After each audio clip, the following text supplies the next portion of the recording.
लिभा माझी वाईसी Bhanjanagar excise station actually as per the direction of excise superintendent Amarendra Jena sir Ganjam sir का direction अनुसार आम regular patrolling करूँ रेगुलर पेट्रोलिंग रे नॉर्मली पेट्रोलिंग टाइम रे गाड़ी भी चेकिंग हुए सेमिति हठात किला आम बुदुली एरिया रे जेतेबेले जाउतिलु सेतेबेले गोटे गाड़ी हमको हठात बुलेकी जीवाक चेष्टा करथिला देखिकी दूररू देखिकी तो सेतिपई आम से गाड़ीटा रिटर्न कला परे गाड़ीटारू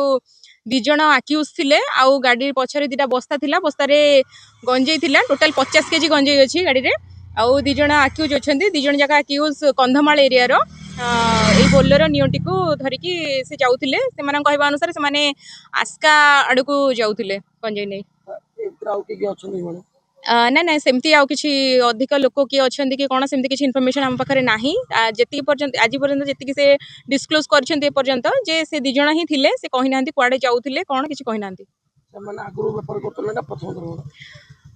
आम तो आगु को इन्वेस्टिगेशन अनुसार मु जणे माने जानियो चेष्टा करिवि जे से आगु कोथरे इन्वॉल्व अछि कि नै तथापि जति हमको रिसोर्सेस रु जाना पड़ी जे हैबिचुअल ऑफेंडर गोटे अछि सेतिरे स्टिल रिपोर्ट पाइबा परे मु कंफर्म करि परिबि सारा अछि ना नै आगु रेकॉर्ड